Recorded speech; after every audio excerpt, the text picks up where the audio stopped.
రాజు అని రక్షణ దుర్గమని నీకి నేనే కొనియాడేదన్. రాజుల రాజు అని రక్షణ దుర్గమని నీ కీర్తి నేనే కొనియాడేదన్.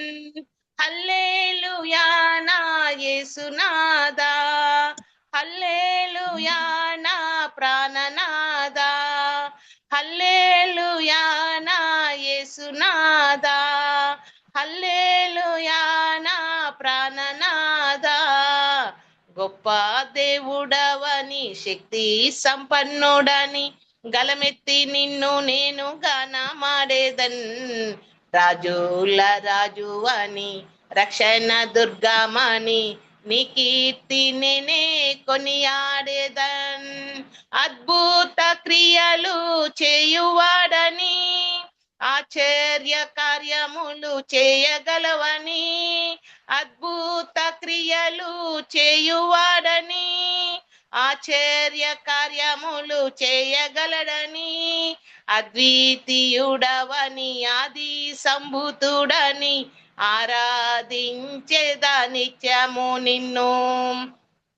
అద్వితీయుడవని ఆది సంభూతుడని ఆరాధించేదా నిత్యము నిన్ను. హల్లెలూయా నా యేసునాదా, హల్లెలూయా నా ప్రాణనాదా, హల్లెలూయా నా యేసునాదా, హల్లెలూయా నా ప్రాణనాదా.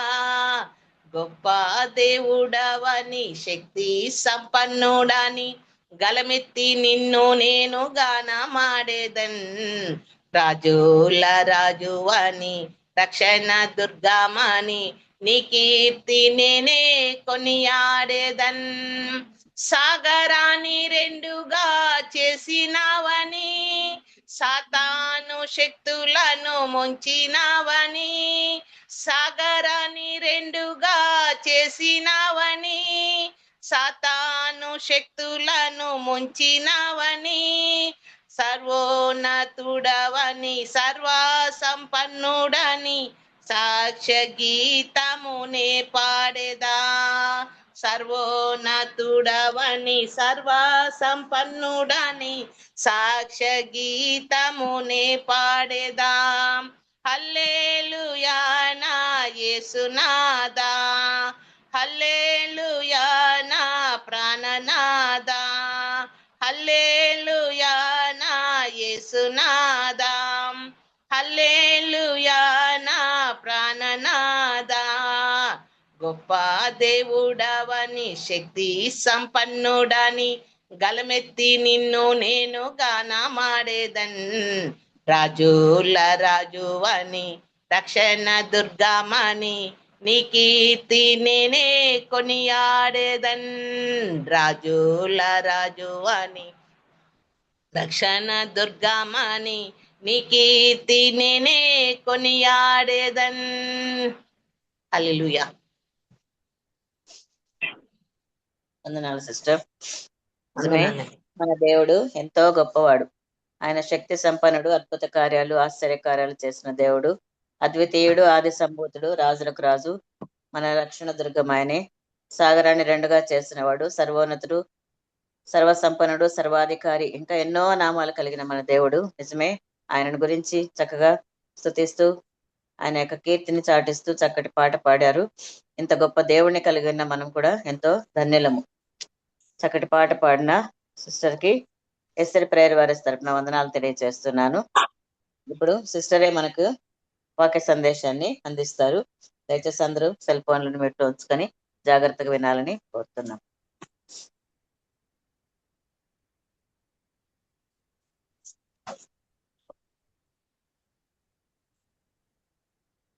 Praise Lord sister. అందరికి నా వందనాలు సిస్టర్. తెలుసు కానీ మర్చిపోయి ఉంటారు. చాలా రోజులైంది నేను మీ దగ్గరకు వచ్చి, కాబట్టి నన్ను మర్చిపోయి ఉండడంలో ఏం అతిశయోక్తి కాదు. నా పేరు సంధ్యారాణి. నేను నన్ను చూడడం మాత్రం ఇదేననుకుంటా, ఎందుకంటే నేను ఇట్లా లైవ్ లోకి రాలా, నేను ఆడియోలోనే చెప్పాను అనమాట మీతోటి. కాబట్టి స్తోత్రం దేవునికి. నా చిన్న టెస్ట్ మళ్ళా ఒకసారి రిమైండ్ చేస్తాను గుర్తు రావడం కొరకు. నాకు చిన్నప్పుడే క్యాన్సర్ వచ్చింది. 45 years గా స్టిల్ లైవ్ గా ఉంటున్నాను. కిడ్నీ ప్రాబ్లం వచ్చింది లాస్ట్ బిఫోర్ ఇయర్. దేవుడు మళ్ళా నన్ను స్వస్థపరిచి మరి ఆయనకు కృపలో మళ్ళా నన్ను సజీవ లెక్కలో ఉంచి 5th stage లో ఉండాను ప్రస్తుతానికి. నాది నీటి బుడగ లాంటి నా జీవితం ఇది. అయితే దేవుని మహాకృప యందు నేను ఆనందిస్తూ ఉండడం బట్టి జీసస్ క్రైస్ట్ ఈ ద సీక్రెట్ ఆఫ్ మై ఎనర్జీతో నేను లైవ్ లో ఉంటున్నాను. ఈ యొక్క వాటర్ బబుల్ని దేవుడు బలపరిచి మీ ముందరికి నన్ను తీసుకురావడం జరిగింది. అందుని బట్టి దేవునికి స్తోత్రాలు చెల్లిస్తున్నాను. లైటింగ్ ఎందుకు చీకటిగా ఉంది అర్థం కాల. ఓకే, ప్రైజ్ ది లార్డ్ అండి. చిన్న ఎక్కువ నేను మెసేజ్ అయితే తీసుకోవడానికి ఇష్టపడడం లేదు, కానీ ఒక 2-3 ప్రశ్నలు వేస్తానండి. వేయచ్చా? హలో, వేయండి సిస్టర్. సరే, మనము రీసెంట్ గా ఒక పండుగను ఆచరించాం, ఈస్టర్ పునరుద్ధానం పండుగ. ఇది ఎప్పుడు జరిగిందండి? ఏప్రిల్ మాసం 3వ దినాన లేచి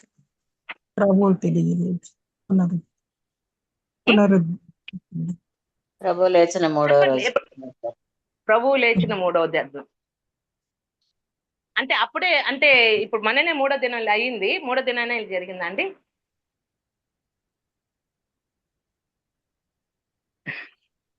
అంటే మనం చెప్పుకోవచ్చు కదా, 2026 సంవత్సరాలు అయిందండి. అంతేనంటారా? అంటే జగత్ పునాది వేయకముందే ఉన్నారు ఆయన. జగత్ పునాది వేయబడక ముందే ఉన్నారు, కానీ మనకి లోకానికి వచ్చి 2026 సంవత్సరాలు అయింది. లోకానికి వచ్చి. ఓకే అండి, thank you, praise the Lord. ఆయన జగత్తు పునాది వేయబడక మునిపి ఆయన ఉన్నాడు. ఎఫెసీ 1:4 చూద్దాము.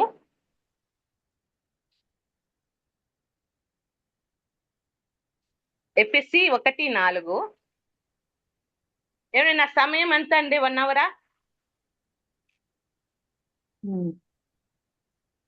చదువుతారా? చెప్పండి, 5:10 వరకు చెప్పండి. ఓకే, కొంచెం రెఫరెన్స్ చదువుతారా? చదువుతాను. ఎఫెసీ 1:4. ఎట్లనగా తన ప్రియునియందు తాను ఉచితంగా మనకు అనుగ్రహించిన తన కృపామహిమకు కీర్తి కలుగునట్లు తన చిత్త ప్రకారమైన దయా సంకల్పము చొప్పున యేసుక్రీస్తు ద్వారా తనకు కుమారులుగా స్వీకరించుటకై మనల్ని ముందుగా తన కోసం నిర్ణయించుకొని మనము తన ఎదుట పరిశుద్ధులమును నిర్దోషములై ఉండవలనని జగత్తు పునాది వేయబడక మునిపే ప్రేమ చేత ఆయన క్రీస్తులో మనలను ఏర్పరచుకొనెను. Praise the lord. ఎప్పుడు ఏర్పరచుకున్నాడంటండి మనల్ని? జగత్తు పునాది వేయబడక మునిపే మనలో ఏర్పాటు చేసుకున్నాడు ఆయన బిడ్డలుగా. అయితే ఇప్పుడు ఈ రక్షణ కార్యమంతా చేసి ముగించేసిన సమయము ఎప్పుడండి? ఇప్పుడు సిలువలోనే చేసి ముగించారు. ఎంతకాలం అయి ఉండొచ్చు? 2026. ఓకే అండి, అంటే 2026 సంవత్సరాలు. ఓకే అండి, నేను ఒక మాట చెప్తాను మీతోటి. ఇప్పుడు మనం ఏదైనా ఒక ప్రోగ్రామ్ చేయాలి అనుకున్నప్పుడు ఫస్ట్ మన మైండ్ లోనికి ఒక స్క్రిప్చర్ వస్తుంది కదా. ప్రోగ్రామ్ అంతా ఎలాగ చేయాలా అనేది మనకు మైండ్కి వచ్చిన తర్వాత మనం అంతా ఏం చేస్తామంటే ఒక పేపర్లో వాటిని రాసుకుంటాం. రాసుకొని ఇది అయిపోయిన తర్వాత మనము దాన్ని మళ్ళా అమలు పరుస్తాం. అంటే ఆ ప్రకారము ఆ యొక్క ప్రోగ్రామ్ ని లీడ్ చేసుకుంటూ వెళ్తాం అన్నమాట. అలాగా దేవుడు కూడా ఒక ప్రణాళిక కలిగి ఉన్నాడు అనమాట. ఆ ప్రణాళిక ఏంటంటే మనల్ని సృష్టించాలా అనేది. అయితే ఎప్పుడు సృష్టించుకున్నాడు, ఎప్పుడు మనకు ఈ కార్యాలన్నీ కూడా జరిగినాయి అనంటే జగత్తు పునాది వేయబడక మునిపే మనల్ని క్రీస్తులో ఆయన ఏర్పాటు చేసుకున్నాడు. తర్వాత సృష్టి ఉత్పత్తి అంటే సృష్టి ఆరంభంలోనే ఈ యొక్క రక్షణ కార్యం అంతా చేసి ముగించేశాడు ఆయన. 1, 2, 3 వచనాలలో మనం గాన చూసామంటే ఆది యందు దేవుడు, అది చదువుదామా? 1, 2, 3 వచనాలు. ఆది కాండము 1, 2, 3.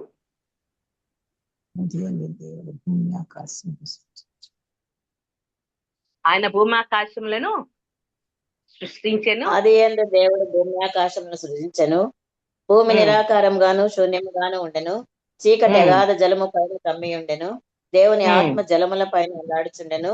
దేవుడు వెలుగు కమ్మని పలకగా వెలుగు కలిగెను. ఆమేన్. ఇదండి ఆయన ప్రణాళిక మొత్తము ఈ 3 వచనాల్లోని కంప్లీట్ చేసేసాడండి. అది చేసేసి ఇప్పుడు ఏం చేస్తున్నాడంటే లైవ్ పెట్టేశాడు దేవుడు. అక్కడ నుంచి లైవ్ స్టార్ట్ అయిందండి. ఇప్పటి వరకు మనది ఇంకా గోయింగ్ ఆన్ లైవ్ అన్నమాట. ఆయన కంప్లీట్ చేసిన ఎప్పుడంటే ఆదిలోనే కంప్లీట్ చేశాడు.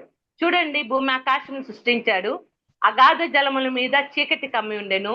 చీకటి అంటే పాపం కదా. దేవుని ఆత్మ మనలో ఉంది. ఆ ఆత్మ ఇప్పుడు ఏమవుతుంది? ఆ చీకటిని తట్టుకోలేక ఇదవుతుంది. వెలుగు కమ్మని పలకగా వెలుగు కలిగను. అంటే క్రీస్తు ఈ లోకంలోనికి రావడము, ఈ క్రూసిఫికేషన్ అవ్వడము, మనకు వెలుగు ఇవ్వడము, ఇవన్నీ కూడా ఆదిలోనే మనకు జరిగిపోయిందండి. అది ఇప్పుడు ఏంటంటే మనం లైవ్ లో ఉంటున్నాం. అది ఆ ప్రాసెస్ లైవ్ లో జరుగుతూ ఉంటున్నది. అందుని బట్టి దేవునికి స్తోత్రాలు చెల్లిద్దాం. మనల్ని జగత్తు పునాది వేయబడక మునిపే మనల్ని ఎన్నుకున్నాడు.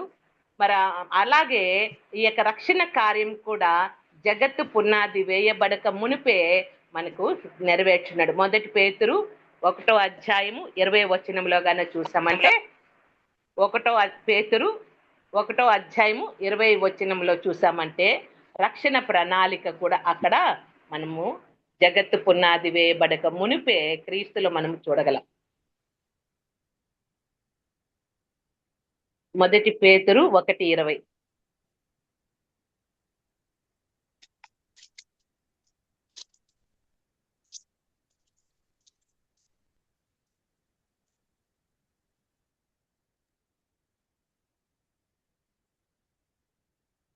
హలో. ఆయన జగత్తు పునాది వేయబడక మునిపే నియమింపబడెను. కానీ తన మృతులలో నుండి లేపి తనకు మహిమనిచ్చిన దేవుని ఎడల తన ద్వారా విశ్వాసులైన మీ నిమిత్తము కడవరి కాలముల యందు ఆయన ప్రత్యక్షపరచబడెను. కాగా మీ విశ్వాసమును నిరీక్షణయు దేవుని యందు ఉంచబడి ఉన్నవి. అంటే అవి ఎప్పుడు ప్రత్యక్షపరుస్తున్నాయి? ఇప్పుడు ప్రత్యక్షపరచబడుతుంటున్నాయి. జగత్తు పునాది వేయబడక మునిపి. అలాగే యోహాను సువార్త 17:24లో చూసామంటే తండ్రి కుమారుని యొక్క ప్రేమ, అందులో మనల్ని ఆయనలో భద్రం చేసుకోవడము, మన కొరకు ఆయన ప్రార్థించడము, అవన్నీ కూడా మనం అక్కడ చూడగలం అన్నమాట. మొదటిగా మనము మనలను ఎన్నుకున్న దేవుడు అది జగత్తు పునాది వేయబడక మునిపే. తర్వాత రక్షణ ప్రణాళిక కూడా అప్పుడే జరిగింది. అదే విధంగా జగత్తు పునాది వేయబడక మునిపే క్రీస్తు ప్రేమలో మనల్ని భద్రపరుచుకున్నాడు అనమాట. 17 యోహాను సువార్త 17:24లో గాన మనం చూసామంటే అక్కడ ఆయన ప్రేమలో ఆయన మనల్ని ఎలాగ భద్రం చేసుకున్నాడా అనేది మనకు అర్థమవుతుంది అనమాట. కాబట్టి మనం అందరం ఏమనుకుంటామంటే ఇప్పుడు జరిగింది 2026లోనే జరిగింది, 26 క్రితమే జరిగింది అనుకుంటుంటాం. కానీ దేవుడు ఇది ఎప్పుడో ప్రణాళిక అండి. దాన్ని ఇప్పుడు లైవ్ లో మనకు చూపెడుతున్నాడు. లైవ్ జరుగుతా ఉంది. ఇప్పుడు ఆ యొక్క ప్రాసెస్ జరుగుతా వస్తుంటది. ఆయా కాలంలో ఆయా కార్యాల ద్వారా ఎప్పుడెప్పుడు ఏదేది జరగాలో అలాగే జరిపించుకుంటూ వస్తున్నాడు. మనల్ని ఎప్పుడో ఆయన నిర్మించుకున్నాడు. కాబట్టి మనకి ఏంటంటే ఆ దేవుని గురించిన అవగాహన చాలా తక్కువైపోవడం బట్టి దేవుని యొక్క మహిమను మనం ఎక్కువగా పొందుకోలేకపోతున్నామండి. దేవుని యొక్క వెలుగు మన మీద ఎక్కువగా ప్రభావితము చేయలేకపోతూ ఉంటున్నది. ప్రకటన గ్రంథము మరి 13:8లో చూసామంటే అక్కడ గొర్రెపిల్ల రక్తంలో జీవగ్రంథమందు రాయబడని వారి పేర్లు ఎప్పుడు, ఇది కూడా జగత్తు పునాది వేయబడక మునుపు, జగత్తు పునాది స్టార్ట్ అవుతున్నప్పుడే, అంటే అప్పుడే మనకు ఇవన్నీ కూడా జరగడము జరిగిందనమాట. ఇక్కడ మీకు ఒక సంగతి చెప్పాలని నేను ఇష్టపడుతున్నాను. ఏంటంటే మనకు దేవుని యొక్క వెలుగు ప్రతి మనుషుని వెలిగించుకుంటూ వస్తుంది. కానీ మరి ఎప్పుడైనా సరే వెలగకుండా ఉండగలుగుతా? అది ఉండదు కదా. ప్రతి మనుషుల్ని వెలిగిస్తుంది. కానీ ఇక్కడ యోబు గ్రంథంలో మనం గానే చూసామంటే 25 అధ్యాయము 2-3 వచనాల్లో చెప్తున్నాడు. యోబు 25 అధ్యాయము 2-3లో,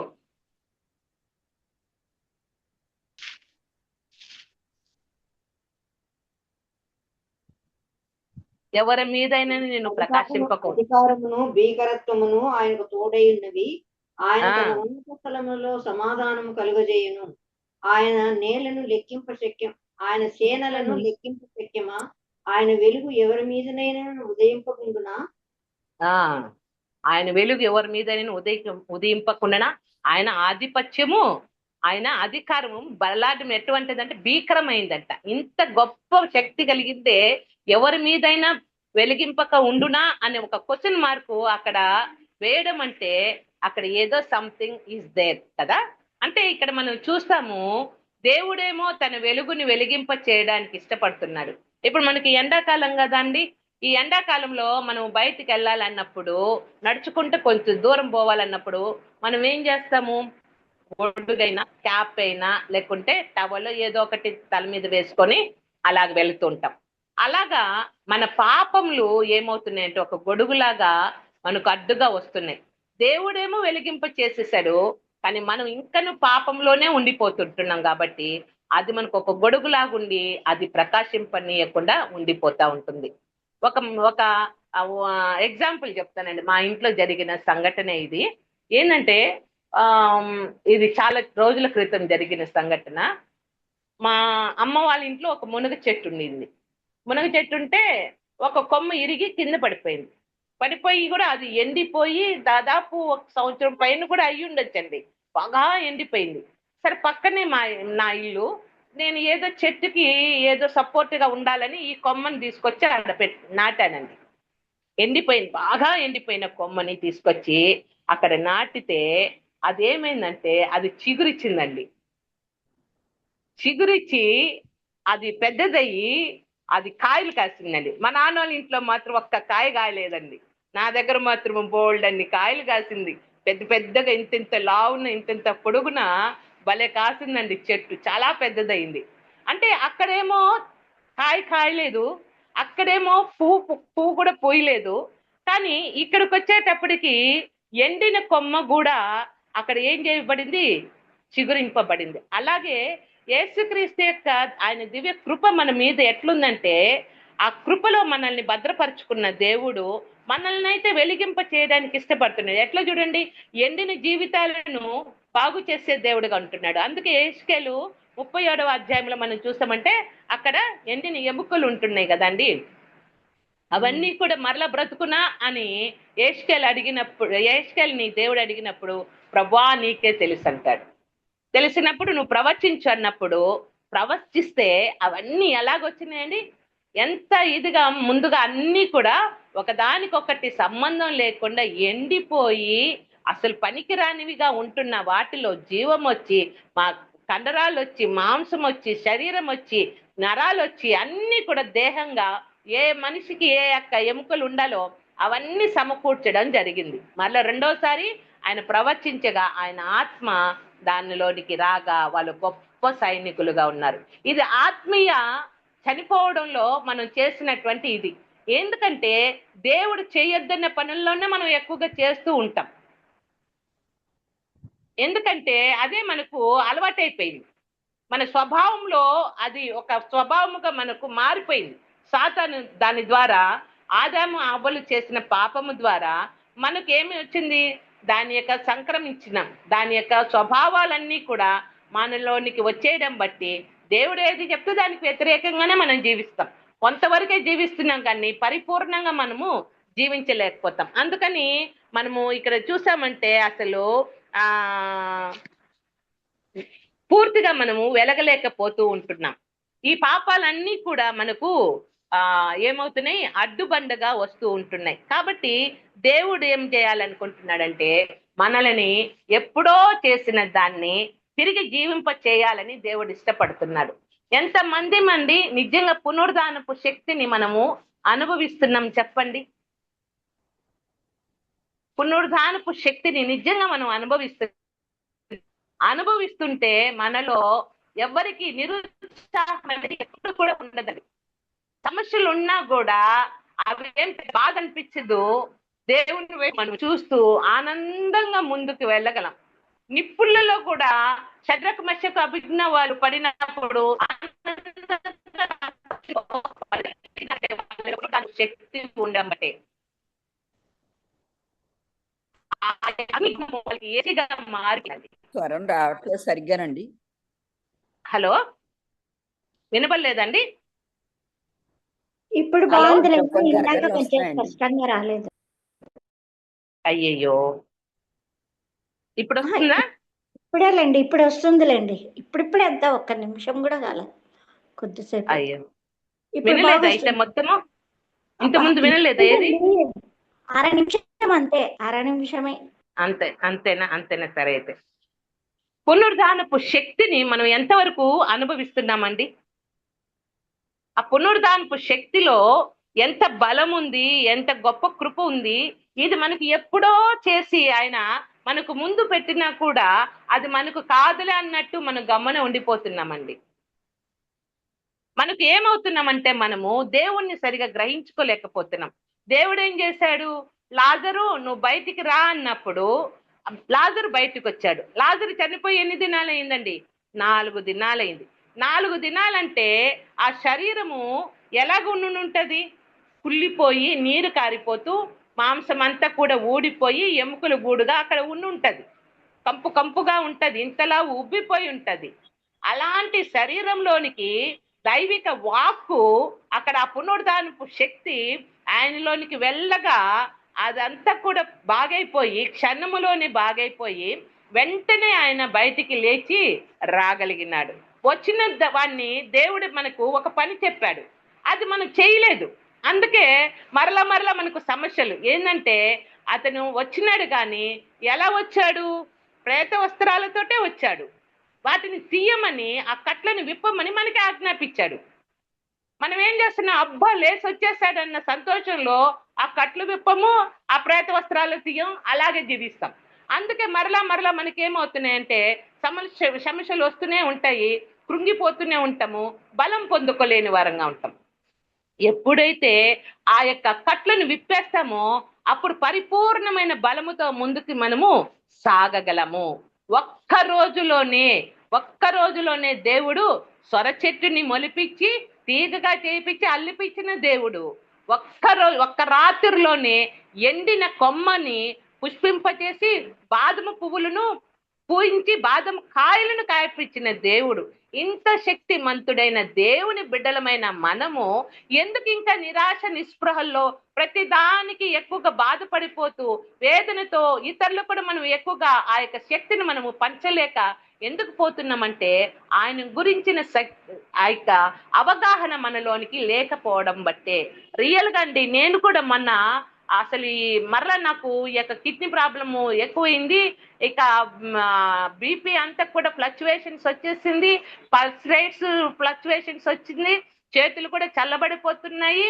ఇక మా డాక్టర్ దగ్గరికి వెళ్తే, అమ్మ నువ్వు ఫిఫ్త్ స్టేజ్ లో ఉన్నావురా, నువ్వు ఇంకెంత అన్నట్టు మాట్లాడాడు. నేను చెప్పాను డాక్టర్ గారికి, అవునండి నేను 5th స్టేజ్ లోనే ఉన్నా, నేను వాటర్ బెలూన్నే, కానీ నా దేవుడు గొప్పవాడు, నన్ను బలపరిచి ఇక్కడికి తీసుకొచ్చాడని. మన మందులు అయిపోయినాయి, నేను ఇంకా పోలేదు. ఆయన అనుకో ఉంటాడు నేను చచ్చిపోయి ఉంటాను అనుకొని ఉంటాడు. కానీ నా దేవుని దగ్గర నేనేం చేశానంటే అసలు లెగలేకపోయాను, కూర్చోలేకపోతున్నాను, నడవలేకపోతున్నాను, ఆటో కూడా ఎక్కలేకపోతున్నాను, దిగలేకపోతున్నాను, ఎంత ఘోరమైన ఉంది. అప్పుడు దేవునితో నేను ఒకే మాట అన్నాను, నేనేంటి ఇలా కూర్చోవడం ఏంటి, ఇలా పడిపోయి ఉండడం ఏంటి, నా కొరకు నువ్వు ఎప్పుడో సిలువలో యాగమయ్యి నాకు స్వస్థతనిచ్చిన దేవుడివి నువ్వు కదా, నేనెందుకు ఇలాగ పడి ఉండాలి, నేనేంటి ఇలా ఉండాలి, నేను ఎంతమందిని నేను స్వస్థపరిచాను, ఎంతమందికి బలాన్ని ఇచ్చాను, నా ద్వారా మీరు ఎన్ని గొప్ప కార్యాలు చేసుకున్న మీరు, నేను ఇలాగా ఆ యొక్క శక్తిని నేను అనుభవించుకోకుండా నేనెందుకు ఇట్లా కూర్చొని ఉండాలా అని ఎప్పుడైతే నా మనసుకు వచ్చిందో అండి, అంతేనండి లేచానండి. నేను దేవుని యొక్క మహాకృప పోయిన వారం నేను రాయచోటికి పరిచర్యకి వచ్చానండి. మొన్న తిరుపతిలో పరిచర్యకి వచ్చానండి.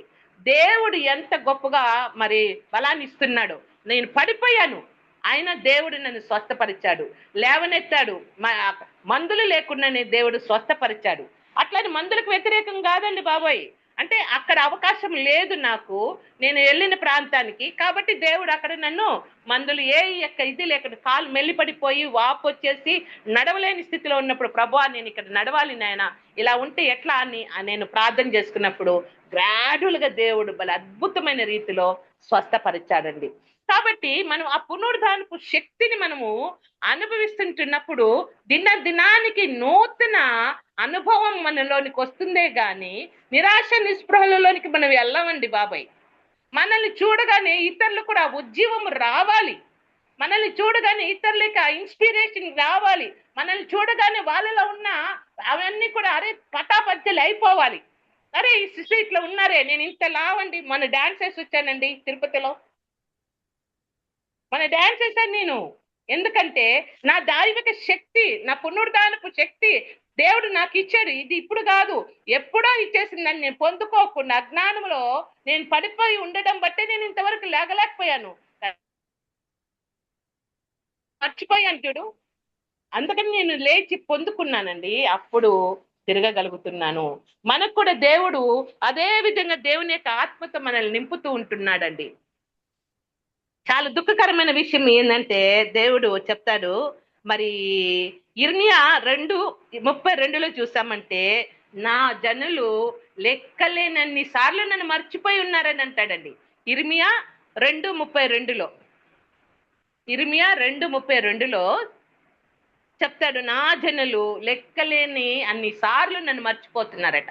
ఆ బలాన్ని మనం మర్చిపోతుంటున్నాం, ఆ యొక్క త్యాగాన్ని మర్చిపోతుంటున్నాం, ఆయన శక్తిని మర్చిపోతుంటున్నాం, ఆయన గొప్పతనాన్ని, ఆయన మహిమను మనం మర్చిపోతుంటున్నాం.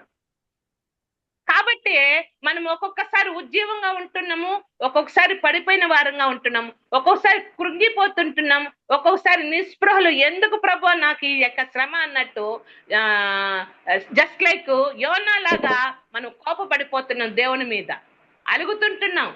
దేవుడు అంటున్నాడు, యోనా నువ్వు కోపడ్డం న్యాయమేనంటే చచ్చేంత వరకు కోపడ్డం న్యాయమంట. ఎక్కడండి ఇది? అలాగా మనం దేవుణ్ణి మనం ఏం చేస్తున్నామంటే మనకి ఇష్టం వచ్చినట్లు మనం ట్రీట్ చేసేసుకుంటున్నాం. ఎందుకంటే ఆ దైవిక శక్తి మనలోనికి బలంగా లేకపోవడం బట్టి, ఆ బలాన్ని మనము పొందుకోలేకపోవడం బట్టి, ఆ గ్రహింపు మనకు లేకపోవడం బట్టే మనం ఏమైపోతున్నామనంటే మరి ఈ విధంగా పడిపోతున్నాం. ఇంకో విషయం తెలుసా అండి, దేవుని రాకడ అతి సమీపంగా ఉన్నది కదా. దేవుని యొక్క రాకడ సమీపంలో సాతాను ఎంత కుయుక్తితో కుతంత్రాలతో ఎన్ని పన్నాగాలు పండుతుంది అనంటే బాబోయ్, అసలు యేసుక్రీస్తు కంటే మించిందిగా అదే కనబడబోతున్నదండి. యేసుక్రీస్తు శిలువ మరణం మీద వధింపబడి ఆయన చనిపోయినాడా అండి? చనిపోయాడు కదా, చనిపోతేనే కదా మనకు రక్షణ. కాబట్టి కానీ ఇక్కడ చూడండి అదేమంటుంది తెలుసా, ప్రకటన గ్రంథము 13వ అధ్యాయము 3వ వచనంలో చూసామంటే, ప్రకటన గ్రంథము 13వ అధ్యాయము 3వ వచనము, దాని తలలలో ఒక దానికి చావు దెబ్బ తగిలినట్టుండెను. అయితే ఆ చావు దెబ్బ మానిపోయిన గనక భూజనులందరూ ఆశ్చర్యపడుచు మృగము వెంట వెళ్ళిరి. ఆ మృగమునకు అధికారం ఇచ్చినందున వారు ఘటసర్పమునకు నమస్కారము చేసిరి. మరియు వారు ఈ మృగంతో సాటి ఎవడు, దానితో యుద్ధం చేయుపాటి ఎవడు అని చెప్పుకు నమస్కారం చేసిరి. చదవనమా? ఇది చాలేమ్మా. ఈ సాటి అయిన ఇది ఎవరున్నారు? ఇది నీకు చావు దెబ్బ తగిలింది కానీ మరణించలా. అదే ప్రకటన గ్రంథము 5వ అధ్యాయం 6వ వచనం చూడండి.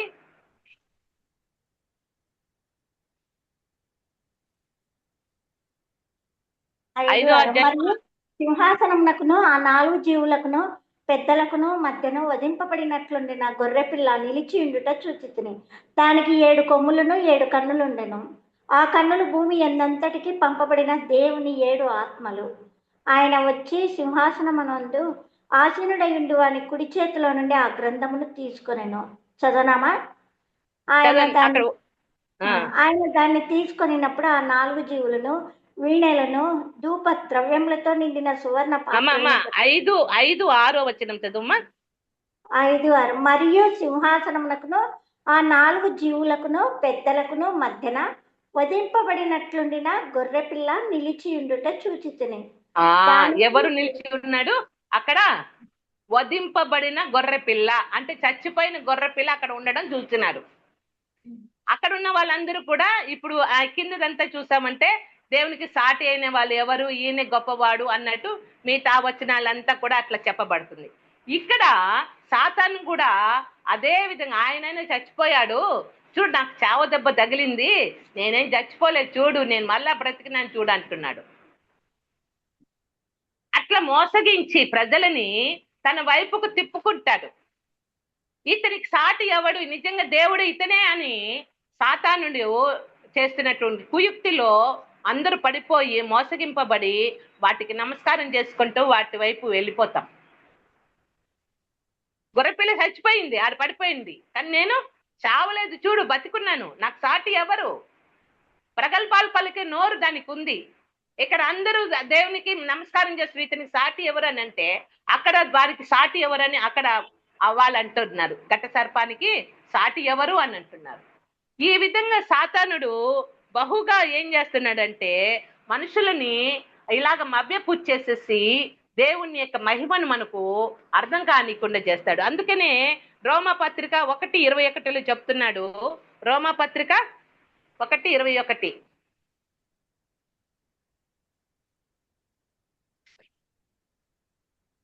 రోమాపత్రిక 1:21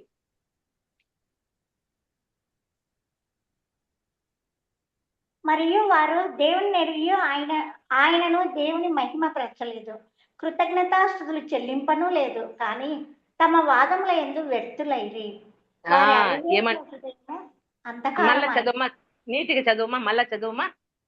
మరియు వారు దేవుని నెరిగి ఆయనను దేవునిగా మహిమపరచలేదు, దేవునిని ఎరిగి ఉండి వారిని దేవునిగా మహిమపరచలేదట, కృతజ్ఞతాస్తుతులు చెల్లించలేదట, వ్యర్థమైన వాటిలో వాదనలతోటి వ్యర్థులైపోయారట. అంతే, అదే జరుగుతా ఉంది ఇప్పుడు మనకు. అందుకే ఆయన మహిమను మనము ఎక్కువగా ప్రచురపరచలేకపోవడానికి కారణం ఏమంటే ఇవే. ఆయన మహిమను మనం చూసి కూడా గ్రహించుకోలేకపోతున్నాం, గ్రహించుకొని చెప్పలేకపోతుంటున్నాము. ఎంతమందికి మనల్ని చూస్తే ఇన్స్పైర్ గా ఉంటున్నామండి? కొంతానికి కొంతైనా మనం ఇన్స్పైర్ గా ఉన్నామా? మన సంఘంలో కావచ్చు, మన బంధువర్గంలో కావచ్చు, మన ఇరుగు పొరుగు వాళ్ళకి కనీసము ఒక ఇన్స్పైర్ గా మనం ఏమైనా ఉంటున్నామా? ఆలోచన చేద్దాం. దేవుని రాకడ సమీపంగా ఉందండి. ఈ విధంగా ప్రతిదీ పిల్లలు అందరూ కూడా ప్రతి ఒక్కరూ దానికే నమస్కారం చేసేటట్లు అది మలుచుకుంటుందండి. గొర్రెపిల్లకి ప్రతి ఒక్కరు నమస్కారం చేస్తారే, అదే విధంగా చూడు నేను చచ్చిపోలేదు, నేనే దేవుణ్ణి అనేసి అది చూపెట్టుకోవడానికి అది మాట్లాడుతున్నప్పుడు నిజమే కదా, ఆమెనైనా చనిపోయినాడు, 3వ దినం లేచినాడు అంటున్నారు కదా, ఆయన ఇది అసలు చనిపోయి చావు దెబ్బ తగిలినా కూడా చచ్చిపోలేదు కదా, బతికిందంటే ఆయనకంటే ఇది గొప్పది కదా అన్నట్టు మరి ప్రజలందరూ దాన్ని వైపుకోవడానికి మలుకోబోతుంటున్నారు. మరి నేడు మనము దేవుని యొక్క ఉన్నతమైన శక్తిని, ఆయన మహిమను మనకు సరిగా అర్థం కాకపోతే మనం కూడా ఇందులో చేరిన వారమే అయిపోతాం. ఆయన జగత్తు పునాది వేయబడక మునిపే మనల్ని భద్రపరుచుకున్న దేవుడు ఇస్కరియోతు యూదాలాగా మనంతటా మనమే బయటపడిపోయే వారంగా ఉంటున్నాం. ఇస్కరియోతు యూదా ఏం చేశాడండి పాపము? దేవుడేమో చేర్చుకున్నాడు, 12 సింహాసనాల్లో అతనికి ఇచ్చాడు, తీర్పు తీర్చడానికి కూడా అధికారం ఇచ్చాడు పరలోకంలో, మిగతా అపోస్తలులకి ఇచ్చినట్లే. కానీ అతడు ఆ యొక్క లోకాన్ని ఆశించి క్రీస్తుని యొక్క శక్తిని, దాంట్లో ఉండే మహిమను సరిగా గ్రహించుకోలేక డబ్బులే ప్రాధాన్యత అనుకొని అందులో నుంచి బయటకు వచ్చేసి ఆ యొక్క డబ్బులకి అతను నమ్ముకొని నిలువునా మరి అతడు క్షమాపణ పొందుకోలేక పశ్చాత్తాప పడ్డాడు, కానీ దేవుని దగ్గర క్షమాపణ అడగడం అతనికి తెలియక నశించిపోయాడండి. ఈరోజు మన పరిస్థితి కూడా అదే విధంగా లోకానికి అమ్ముడైపోతున్నామండి. మనం లోకాశలకు అమ్ముడైపోతున్నాం, గొప్పలకు అమ్ముడైపోతున్నాం, లోక భాగ్యాలకి అమ్ముడైపోతుంటున్నాం, లోకంలో ఉన్న స్టైల్స్ కి అమ్ముడైపోతున్నాం. నేను గొప్పగా కనబడాలి, నేను గొప్పగా ఉండాలి, నేను ఇదిగా ఉండాలా, అందరిలోకి గ్రేట్ గా ఉండాలా అన్న దీంట్లోనే మనము దేవుని యొక్క మహిమను ఎక్కువగా ఇది కాకుండా వాటికి ఎక్కువగా ప్రాముఖ్యతనిచ్చుకుంటూ మనం ఏమైపోతున్నామంటే మనకు తెలియకుండానే సాతానుని మహిమపరుస్తుంటున్నాము, సాతాను యొక్క ఉచ్చుల్లోకి చిక్కుకుంటున్నాము, సాతాను యొక్క అడుగు జాడల్లోకి మనము వెళ్ళిపోతూ ఉంటున్నాము, దాని ఊబిలోకి జారిపోతుంటున్నాము. దేవుడు ఎంత కృప చూపెడుతూ ఆయన సమయాన్ని ఇస్తున్నాడు. ప్రతి ఒక్కటి అరటి పండు ఒలిచి నోట్లో పెడుతున్నట్లు ఆయన ఇదే మార్గము, మీరు వెళ్ళవలసిన మార్గం ఇదే అని మనకు ముందుండి వెనుకుండి చెప్తున్నా కూడా ఏమి గ్రహించుకుంటున్నామండి? మన పరిస్థితి ఎట్లుందంటే, ఇప్పుడు మనకు తమిళ్ రాదనుకోండి, చెన్నైకి వెళితే ఎట్లా పోవాలి అని వాళ్ళు అడిగితే ఇదో ఇప్పుడు పోంగా అని వాళ్ళు చెప్పినారనుకో మనకు అర్థం కాదు. అలాగా దేవునితో సహవాసం ఎక్కువగా మనకు లేకపోవడం బట్టి ఆ యొక్క మాట మనకు అర్థం కాక మనం ఏమైపోతాము, బాధపడిపోతామండి. దేవుడు అంటున్నాడు మనల్ని, జాగ్రత్తగా ఉండండి, నా రాకడ అతి సమీపంగా ఉంది, నేను చేసిన శిలువ యాగము వ్యర్థం కాకుండా ఇదిగో నా కృప మీకు చూపెడుతుంటున్నాను అనేసి దేవుడు అద్భుతమైన కృపతో మనల్ని నడిపించడానికి ఇష్టపడుతున్నారండి. ఇద్దరు వ్యక్తులని మీకు పరిచయం చేస్తానండి. నేను ఇద్దరు వ్యక్తులు ఎన్నిక లేని వారు, దేవుడు వాళ్ళిద్దరికి ఒకేలాంటి పొజిషన్ ఇచ్చాడు, ఆశీర్వాదం ఇచ్చాడు, ఒకేలాగా దీవించాడు, ఒకే స్థితిలోనికి తీసుకొచ్చాడు. కానీ ఒక అతను మాత్రము కుటుంబం వంశాన్ని పాడు చేసుకుంటే ఇంకొక అతను వంశము నిరంతరం నిలిచేటట్లు చేసుకున్నాడు. ఎవరైనా ఐడియా ఉన్నాడండి?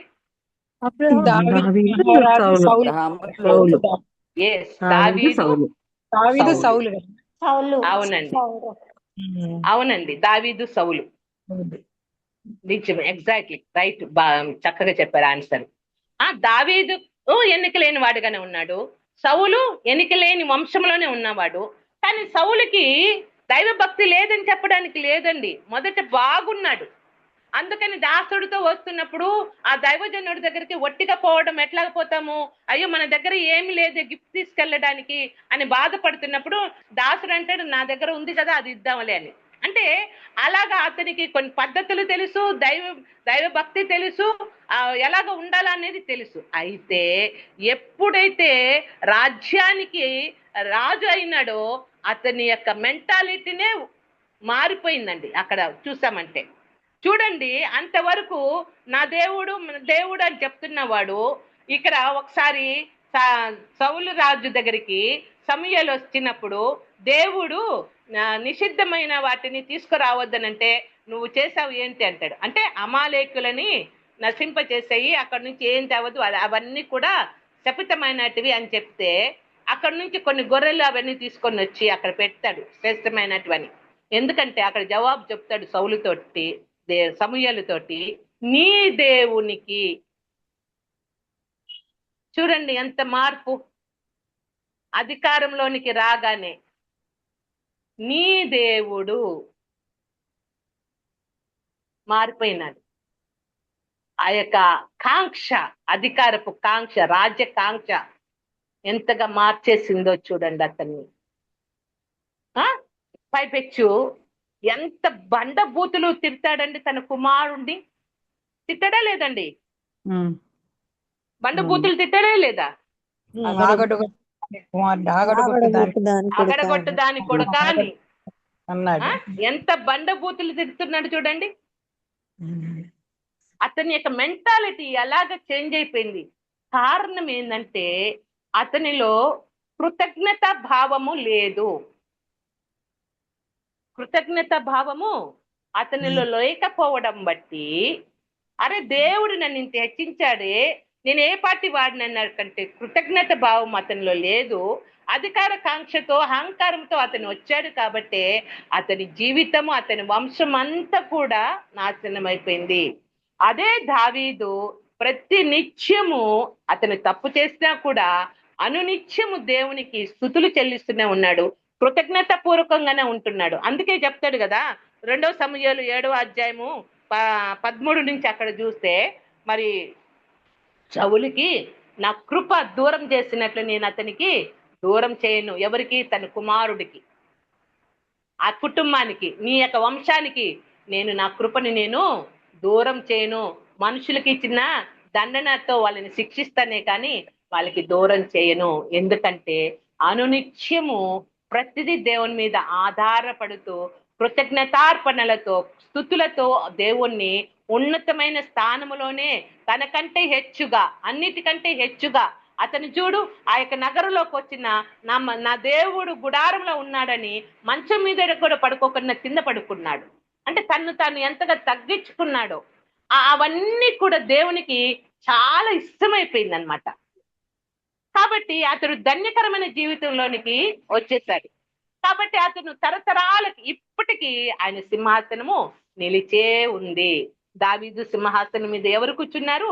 యేసుక్రీస్తే స్వయంగా ఆ సింహాసనాసీనుడిగా ఉండడానికి ఆయన కుమారుడుగా ఎంతగా రావడానికి ఉపయోగపడిందో చూడండి. యేసుక్రీస్తు ఎక్కడ, దావి యొక్క కుమారుడు ఎక్కడ, ఈ యొక్క దావీదు కుమారుని వంశంలోనికి రావడానికి ఎందుకు ఇష్టపడ్డాడు అని అంటే, ఆయన యొక్క శక్తిని, దేవుని యొక్క శక్తిని దేవునికి కృతజ్ఞతలు చెల్లిస్తూ ఈ యొక్క దీనుని నేను ఎక్కడో అడుగంటి ఉన్న నన్ను తీసుకొని వచ్చి రాజస్థాపన చేశావు కదా నాయన, ఇంత గొప్ప భాగ్యాన్ని నాకు ఇచ్చిన, నేను ఏ పార్టీ వాడిని, నేను పురుగు వంటి వాడిని, ధూళి వంటి వాడినని తన్ను తాను మరి తగ్గించుకుంటూ దేవుని హెచ్చింపజేయడం బట్టే అక్కడ దావీదు అంతగా హెచ్చింపబడుతూ దేవుడు సంతోషం పట్టలేక ఆయన వంశంలోని కుమారుడుగా వచ్చేసాడనమాట. ఆ బంధము వీడిపోకుండా పటిష్టం కావడానికి ఆ యొక్క వంశంలోని కుమారుడుగా వచ్చేసాడు. అందుకే దావీదు కుమారుడా అనిపించుకోవడానికి చాలా ఇష్టపడ్డాడు. ఎందుకంటే ఆ కృతజ్ఞతా స్తుతుల మీద ఆయన ఆసీనుడై ఉన్నాడు. కాబట్టి ఆ సింహాసనము ఆయన స్తుతులు సింహాసనము ఏర్పాటు చేసుకున్నాడు. కాబట్టి ఆయన దావీదు కుమారుడుగా వచ్చేసాడు. స్తుతుల సింహాసనం మీద ఆయన ఆసీనుడై ఉండే దేవుడు. కానీ మనం ఎక్కువగా కృతజ్ఞతలు చెల్లించమండి. ప్రార్థన చేసుకుంటాం, స్తోత్రం అని ఒకసారి చెప్తాం, కానీ అంతగా ఎక్కువగా ప్రతి దానికి కృతజ్ఞతలు చెప్పలేని స్థితిలోనే మనం ఉంటున్నామండి. ఆ కృతజ్ఞత భావన ఎప్పుడైతే మనలో ఉంటుందో అప్పుడు ఆటోమేటిక్ గా మనలోనికి ఆ పునరుద్ధానపు శక్తి మనలోనికి వస్తుంది. ఇంకో విషయం చెప్పనా అండి, దుఃఖకరమైన విషయము, నాకు ఇదైతే చాలా బాధ అనిపిస్తుంది అనమాట. నా వరకు మీకెట్లా తెలియదు కానీ, మరియాని దేవుడు ఉత్తమమైన దాన్ని ఎన్నుకున్నది అని ఎంత చక్కగా ఆయన మరి ఆమెను గురించి చెప్పాడు కదా. ఆమె ఏమి గ్రహించుకునిందండి? 24 గంటల పాదాల దగ్గర నిలబడి ఆయన వాక్యం వింటూ ఉన్నిందే గాని ఏమి గ్రహించుకున్నది ఆమె? తన సహోదరుడు చనిపోయినప్పుడు, అమ్మ నువ్వు ఇక్కడ ఉండుంటే, ప్రభా నువ్వు ఇక్కడ ఉండుంటే నా తమ్ముడు, నా సహోదరుడు, మా అన్న లేచుంటాడు కదా అంటే, పునరుద్ధానమందు లేస్తాడు. అది అవునమ్మా, ఇప్పుడు నువ్వు నమ్మితే ఇప్పుడైనా లేస్తాడు అని అంటే పునరుద్ధానమందు అని ఆమె కూడా అంటారు. అక్కడ దుఃఖపడింది, ఎందుకంటే కన్నీరు విడిచింది. ఎందుకంటే అయ్యో నా మాటలు వీళ్ళకి అర్థం కాలేదే, అందుకే ఈ పునరుద్ధానపు శక్తి నేను ఇస్తానన్నా వీళ్ళు అర్థం చేసుకోలేకపోతున్నారే. వీళ్ళు ఏమి గ్రహించుకున్నారు? 24 గంటలు నా దగ్గరే కూర్చొని ఉన్నిందే ఈమెలోకి ఏమొచ్చింది? ఏమి జ్ఞానం సంపాదించుకుంది? ఏమి అర్థమైంది ఈమెకి నా వాక్కు? అసలు యేసయ్యని చూడగానే పరిగెత్తుకుంటూ వచ్చి, యేసయ్యా నువ్వు ఇప్పుడు వచ్చేసావు, నా అన్న బ్రతికిపోతాడు, చచ్చిపోయినా పర్వాలేదు, నువ్వు వచ్చేసావుగా, నా తమ్ముడు లేచేస్తాడు అన్న ఉద్యమంతో ఆమె రావాలే గాని పరిగెత్తుకుంటా ఆలిగి లోపల కూర్చుంటది. చూడండి, నేను యేసయ్యని పిలిస్తే నువ్వు రావా, ఎంత ఇది చూడండి. దేవుడు రహస్యంగా మార్తాతో చెప్పి పిలిపిస్తాడు ఆమెని. మార్తా పోయి మరియాని తీసుకురాబు అని రహస్యంగా పిలిపిస్తాడు దేవుడు. అప్పుడు వస్తుంది అమ్మగారు. ఎంత అహంకారం చూడండి. అందరూ మరియా మరియా మరియా అని చెప్పుకుంటాం కానీ ఆమెలో ఎన్ని నెగటివ్ పాయింట్స్ ఉన్నాయో ఆలోచన చేస్తున్నామా? అలాగే మనలో కూడా మనం riches, we are riches, we are riches, we are prayerful, మేము బాగుంటున్నాం, మన విశ్వాసం ఉంటున్నామని మనలో ఎన్ని లోపాలు ఉన్నాయో మనకు అర్థమవుతున్నాయండి. దేవుడే ఆమెను గురించి డిక్లేర్ చేశాడు, ఉత్తమమైన దాన్ని ఎన్నుకున్నాడని. కానీ ఆమెలో ఏమి ఉత్తమం ఉన్నింది? డిక్లేర్ చేసిన కొంత సమయమే. దేవుని వాక్కు ఏమి అర్థం చేసుకునింది? దేవుని మీద ఏమి ఆధారపడింది? అందుకే దేవుడు అక్కడ కన్నీరు కార్చాడు. ఈ రోజు మనం కూడా 24 గంటలు వాక్యం చదువుకోవచ్చు, ప్రార్థన చేస్తుండొచ్చు, ఉండొచ్చు, కానీ దైవిక శక్తి అంటే ఏంటి, ఆ మహిమ అంటే ఏంటి, ఆ పునరుద్ధానంలో ఉన్న మహిమ ఏంటో ఎంతవరకు మనము అర్థం చేసుకొని ముందుకు సాగగలుగుతున్నామండి. అందుకే మనలో ఎక్కువగా కృతజ్ఞతలు లేవు. కృతజ్ఞతలు చెల్లిస్తాము కానీ అంత సంపూర్ణంగా ఉండవు. హృదయపూర్వకంగా ఎల్ల వేళలా ప్రతి నిత్యము కృతజ్ఞతల స్థుతులు ఒక అలవాటు ప్రకారం చెప్పుకోవచ్చేమో కానీ నిజమైన కృతజ్ఞత భావన మనకు అంతగా ఉండదు. అరే నా దేవుడు నాకు ఇన్ని చేశాడంటే ఆ సమయాన్ని, సందర్భాన్ని ఒక 4-5 రోజులు గుర్తు పెట్టుకుంటాం, మరలా మామూలు రోజుల్లోకి వెళ్ళిపోతాం. మళ్ళీ ఎప్పుడైనా ఏదైనా సందర్భం వచ్చినప్పుడు, ఇంకెవరికైనా సాక్ష్యం చెప్పేటప్పుడు, ఇంకెవరికైనా చెప్పేటప్పుడు అప్పుడు గుర్తు చేసుకుని నా దేవుడు గొప్పవాడండి, నా జీవితంలో కూడా ఇలా చేశాడని అని అప్పుడు గుర్తు చేసుకుంటూ అప్పుడు దేవునికి ఇచ్చేస్తామే కానీ అరే నేను కృతజ్ఞత కలిగి ఉండాలా అన్న విషయాన్ని మర్చిపోతుంటామండి. దేవుని యొక్క మహిమ మన మీద ఉదయించుతుంది కదా. ఎందుకు ఉదయింపకున్నది అనంటే ఇలాంటివన్నీ కూడా మనలో ఉండడం బట్టి దేవుణ్ణి సరిగా అర్థం చేసుకోలేని స్థితిలో మనం ఉండడం బట్టే మనం సరిగా వెలగలేకపోతుంటున్నాము. మన ప్రేత వస్త్రాలను మనం తీసుకోలేకపోయినాము, మన యొక్క బంధకాలను, ఆ యొక్క కట్లను విప్పుకోలేకపోతున్నాం. అరే ప్రభువా, నా కట్లు నేను విప్పుకోలేకపోతున్నాను, నువ్వు నాకు సహాయం చేయంటే ఆయన ఎంత బాగా సహాయం చేశారుగా. మనం అడగాలి. మనల్ని విప్పుకోమన్నప్పుడు, విప్పుతూ ఉన్నప్పుడు మనకు రాలేదనుకో, ప్రభు నేను కష్టపడుతుంది, నాకు ఇది రాలేదు, నువ్వు సాయం చేయంటే ఈజీగా అవలీలుగా ఆయన వచ్చి ఇప్పేస్తాడుగా. అట్లా చేయము మనం. రాలేదంతే, ఒకసారి అట్లా ట్రై చేస్తాము అంతే, దాని గురించి మనం మర్చిపోతాం. అలాగే కట్లతోటే, అలాగే ప్రేత వస్త్రాలతోటే తిరిగేస్తూ ఉంటాం. అందుకే అవన్నీ మనకు అడ్డుబండుగా ఉంటది. కాబట్టి దైవిక వెలుగు, దైవిక ప్రసన్నత, దైవిక మహిమ, ఆయన యొక్క పునరుద్ధానపు శక్తి ప్రసరింపబడడానికి వస్తున్న ఇవన్నీ అడ్డుగా ఉండడం బట్టి మనలోనికి సరిగా రాలేకపోతూ ఉంటున్నాయి.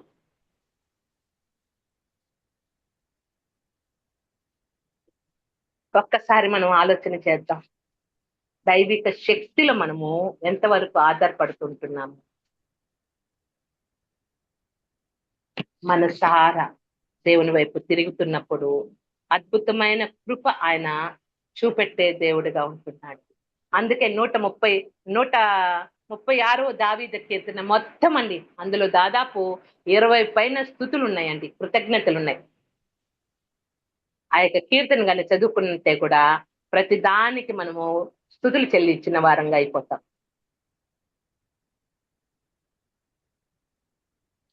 స్తుతి అనేది మనకు ఒక సీక్రెట్ అండి, మన బలానికి సీక్రెట్ అది.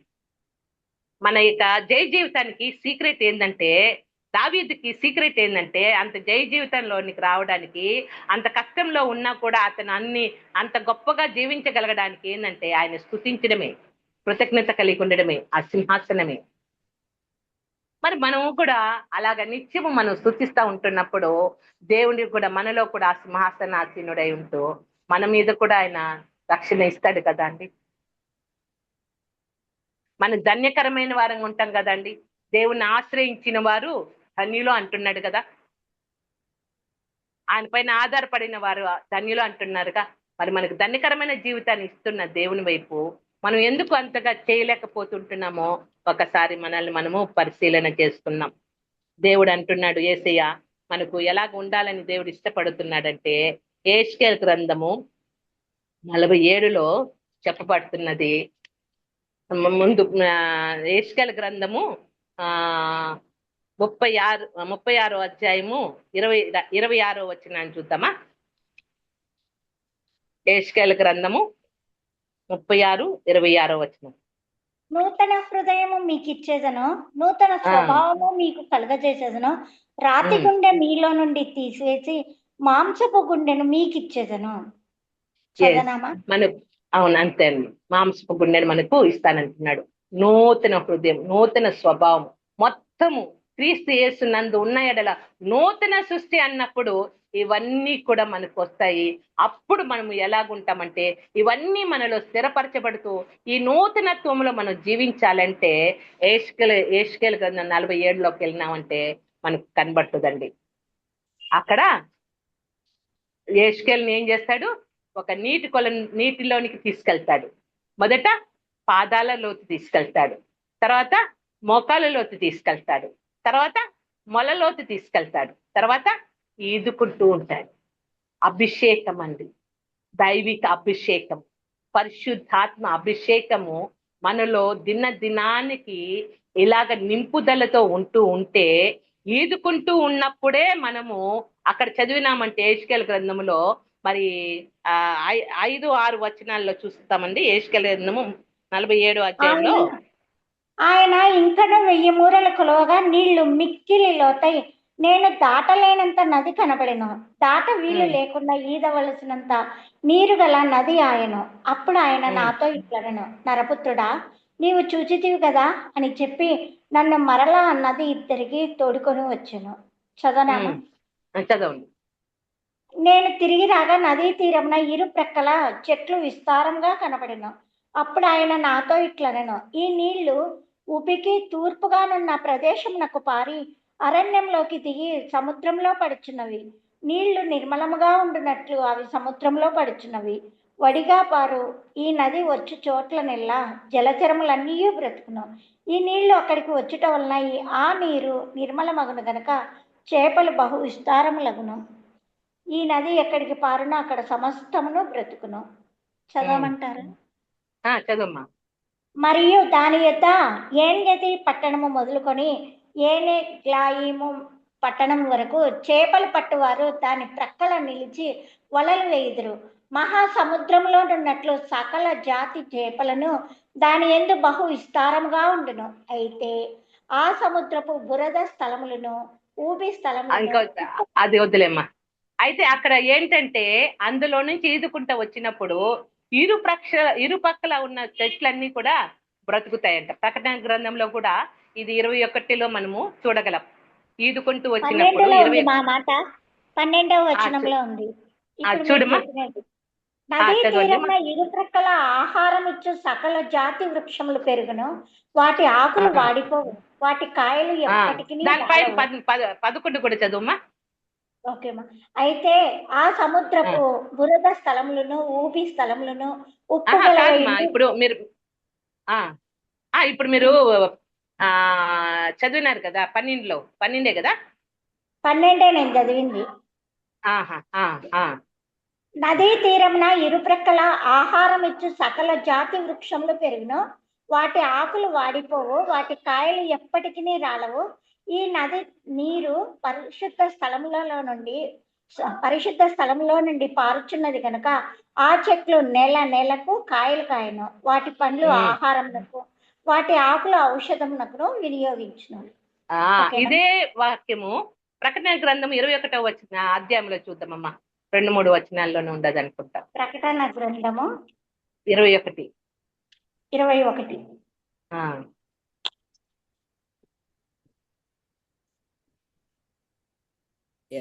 కదండి. 22:1-2. 22 అండి. 22:1-2.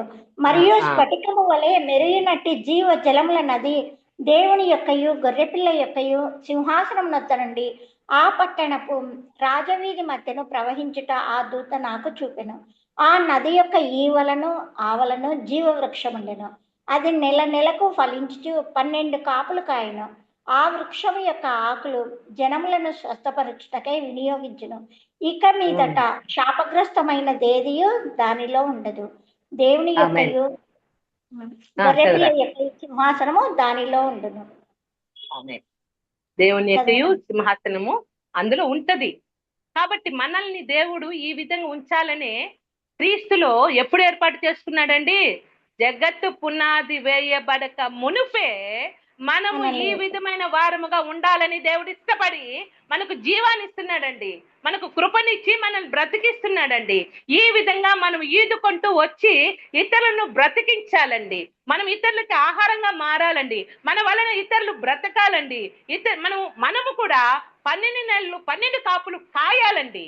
మన దేవుని యొక్క రాజ్యం కట్టాలంటే ఆ పరిశుద్ధ జలము మనలోనికి ప్రవహింపబడుతుండగా మనలో ఆ పునరుద్ధానపు శక్తితో మనం ఏం చేయగలమంటే ఇలాంటి జీవితాన్ని, ఫలభరితమైన జీవితంలో మనము జీవించగలము.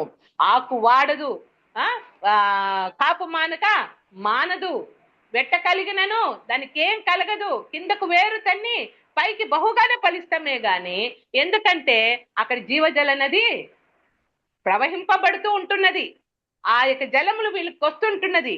మనము కూడా ఆ జీవజల నదిలోనికి దేవుడు తీసుకొచ్చాడు. అయితే మన క్వాంటిటీ ఎంతలో ఉంటున్నామో ఒకసారి మనల్ని మనము పరిశీలన చేసుకున్నాం. మన మీద ఉన్న అభిషేకం వలన మనం దేవుని యొక్క కార్యాలు ఎంతవరకు చేసుకుంటున్నామో ఇక్కడ బేరీ చేసుకోవచ్చు, కొలత వేసుకోవచ్చు. మోకాళ్ళ లోతులో ఉన్నావా, ఇది పాదాల లోతున్నావా, అభిషేకమే అది కూడా. మోకాళ్ళ లోతున్నావా, మొలలోతున్నామా, ఫుల్ గా ఎంజాయ్ చేస్తున్నామా? మనకు ఫుల్ గా కావాలండి. పాదాల లోతు కాదు, మోకాల లోతు కాదు, మొల లోతు కాదు, మనం ఈదుకుంటూనే ఉండాలన్నది దైవిక సంకల్పం. అంత గొప్ప కృపను మనకు కూడా దేవుడు ఇస్తూ ఉంటున్నాడండి, అలా బలపరుస్తుంటున్నాడండి.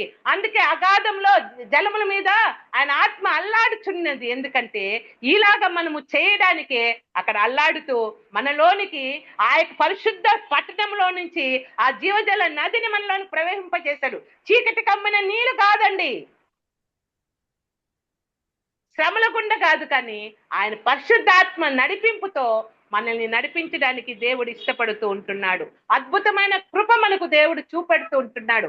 ఆ మహిమతో మనం నింపబడాలని, ఆ పునరుద్ధానపు శక్తితో దేవుని యొక్క మహిమను మనం అర్థం చేసుకుంటూ దేవుని కొరకు మనం జీవించాలని దేవుడు ఇష్టపడుతూ ఉంటున్నాడండి. ఆ ధన్యకరమైన జీవితంలో మనంతట మనము అలాగే జీవించాలండి. అద్భుతమైన కృప మనకు చూపెడుతున్నాడు. ఆనాడు షడ్రక్ మెషక్ అభిజ్ఞ వాళ్ళకేనండి అగ్నిగుణం, వాళ్ళకి మాత్రమే దేవుడు తోడే ఉన్నాడా? ఈరోజు నువ్వు నేను కూడా అగ్నిగుణంలో పడితే మనకు కాలవు. ఎందుకంటే అంత విశ్వాసం మనలో ఉండాలి. నా దేవుడు రక్షింప సమర్థుడు, ఆ చెప్పే విధానంలో కూడా దైవిక శక్తి వెల్లడవ్వాలండి. నా దేవుడు కూడా గొప్పవాడేనండి అని దీర్ఘాలు తీసుకుంటే నీరసంగా చెప్పడం కాదు, బలంగా చెప్తున్నప్పుడు ఆ బలమైన కార్యాలు మనకు జరుగుతాయి. అంత బలంగా నా దేవుడు బలమైన వాడు అని బల్లగుద్ది చెప్పినట్లు స్థిరంగా చెప్తుంటాం. అలా చెప్పాలి. అలా చెప్పినప్పుడే అది ప్రవాహము మనలో ప్రవహింపబడుతుంది, ఆ బలం మనలోని కూడా వస్తుంది. ఇక మీదట మనము ఈ పునరుద్ధానపు శక్తిలో ఈదుకుంటూనే ఉండాలా అన్నది దైవిక సంకల్పం. ఇది అనాదిలోనే దేవుడు మనకి ఇచ్చేశాడు, దాన్ని పొందుకోవడంలోనే ఉన్నది మన కృప. మనము ఎంతవరకు పొందుకుంటాము? గ్లాసులు ఎత్తుకొని పోతామా, చెంబు ఎత్తుకొని పోతామా, లేకపోతే బిందె ఎత్తుకొని పోతామా, ఏమెత్తుకొని పోతాం దేవుని దగ్గరికి? అంటే ఎంత ప్రార్థన లైఫ్ లో ఉంటాం, ఎంత నమ్మకంతో దేవుని దగ్గరికి వెళ్దాం. మన పాత్రలు పగిలిపోయినాయట. ఇర్మియాలో చెప్తాడు, యెహోవా ఇచ్చు జీవజలమును వాళ్ళు విసర్జించున్నారు కాబట్టి వారు తమ కొరకు పగిలిన తొట్లను నిర్మించుకున్నారు. మనం కూడా లోకాశలతోటి మన దేవుడు ఇచ్చిన రక్షణ పాత్రని మనం అభిషేకం మనలోనికి దిగి రావడం లేదు,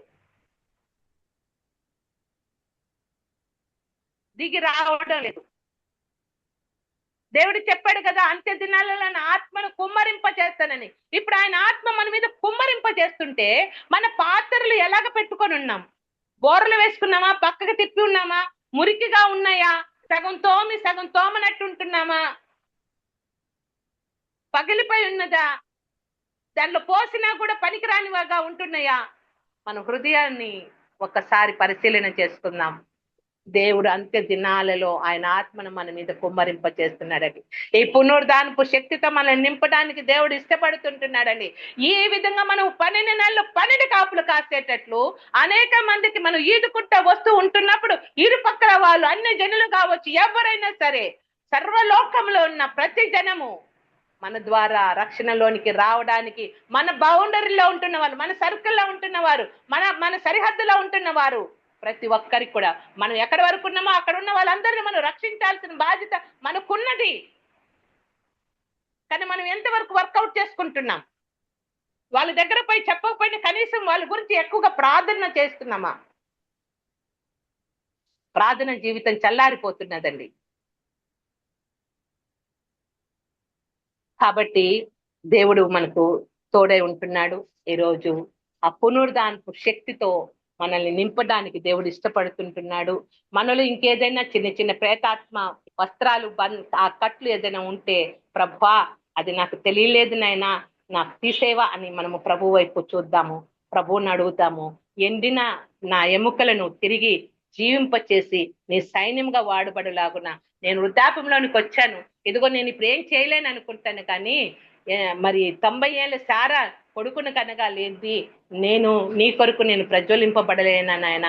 నీ పునరుద్ధాన శక్తి నాలో ఉంటే నా వయసుతో నిమిత్తం ఏమున్నది, నా ఆరోగ్యంతో నాకు నిమిత్తం ఏమున్నది, నేను చిన్నదాన్న నేను పెద్దదాన్న అని కాదు, కానీ నేను నీ దానను ప్రభా, నీ పాత్రను ప్రభా, నన్ను నువ్వు ఎలాగ వాడుకుంటావో నైనా, నేను అధికంగా నీ కొరకు వాడబడేటట్టు ఉండాలి, బలముగా నీ కొరకు నేను జీవించాలి అని ప్రభు చేతికి మనల్ని మనం అప్పగించుకుంటున్నప్పుడు అద్భుతమైన కృపతో ఆయన మనల్ని నింపి నడిపించే దేవుడిగా ఉంటుంది. ఆ పునరుద్ధానపు శక్తిని మనం అధికంగా కోరుకుంటూ ఉంటున్నప్పుడు ఆ బలముతో దినానికి మనల్ని అంతకంతకు బలపరుస్తూ, మన అంతరంగ పురుషుడు అంతకంతకు బలపరచబడుతూ దేవుని యొక్క గొప్ప సైనికులుగా మనమందరము కూడా మన రాజ్యము కట్టడంలో ఏమాత్రం అలక్ష్యము లేకుండా, నిర్లక్ష్యము లేకుండా, సోమరులంగా కాకుండా, మరి ఇదిగా జాగ్రత్తలకై లేకుండా జాగ్రత్త కలిగిన వారముగా ప్రభు కొరకే యాక్టివ్ పర్సన్ గా మనము ప్రజ్వలింపబడగలం. దేవుడు అట్టి కృపతో మనల్ని నింపడానికి దేవుడు ఇష్టపడుతూ ఉంటుండగా దేవుని చేతికి మనల్ని మనం అప్పగించుకుందామండి. దేవుని ఆత్మతో మనం నింపబడదాం. ప్రభా నేను ఎందుకు ఇంకా సంపూర్తిగా వెలగలేకపోతున్నానో, నాలో ఏవి అడ్డుగా ఉంటున్నాయో నీవైతే వెలిగింప చేస్తున్నావని ప్రభు చేతికి మనల్ని అప్పగించుకుందామండి. ఈ పునరుద్ధానపు శక్తి ఎన్నిసార్లు వచ్చినా కూడా మనకు సరిగా అర్థం కాకుండా మనము దాన్ని పొందుకోలేకపోయాను, కానీ ఇప్పుడైతే అర్థం చేసుకుంటున్నాను యేసయ్యా. సాతాను యొక్క కుయుక్తులన్నీ కూడా నాకు అర్థమవులాగున నీ జ్ఞానంతో నన్ను నింపండి యేసయ్యా. నేను మోసపోకూడుతున్నా తండ్రి, నేను నీ బిడ్డను, నా ద్వారా అనేక మందిని నడిపించడం కొరకే కదా నాయనా నన్ను నీలో ఎన్నుకున్నావు నాయనా. అప్పుడే ఎన్నుకున్నావా నాయనా, ఇంత భాగ్యాన్ని నాకు ఇచ్చేవా నానా అని సంతోషంతో కృతజ్ఞత, ఎప్పుడు కూడా కృతజ్ఞతలను తెలియజేస్తూ, ఎక్కువ ప్రార్థించడం కన్నా దేవునికి కృతజ్ఞతలను చెల్లిస్తూ ఆయన వైపు చూస్తుంటున్నప్పుడు మనల్ని బలపరిచి నడిపించే దేవుడుగా ఉంటున్నాడు. ఆయన రాజ్యపు సైనికులుగా మనల్ని చేసి మహిమపరిచే దేవుడిగా ఉంటున్నాడు.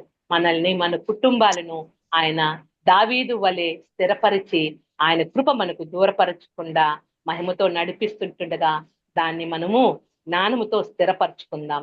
సౌలు వలె మూర్ఖంగా అజ్ఞానముతో స్తుతులు చెల్లించుకోకుండా, ఆ కృపను దూరం చేసుకోకుండా మనము స్థిరపరచుకుందాం. దేవుడు అట్టి కృపతో మనల్ని నడిపించి మహిమపరచును గాక. ఆమేన్. ప్రభు వందనాలండి. ఆమేన్. చాలా చక్కగా వివరించారు తండ్రి గారు. వందనాలండి. వందనాలండి. వందనాలు సిస్టర్. వందనాలమ్మా. చక్కటి వాక్య సందేశం విన్నాము. అపొస్తలుడైన పౌలు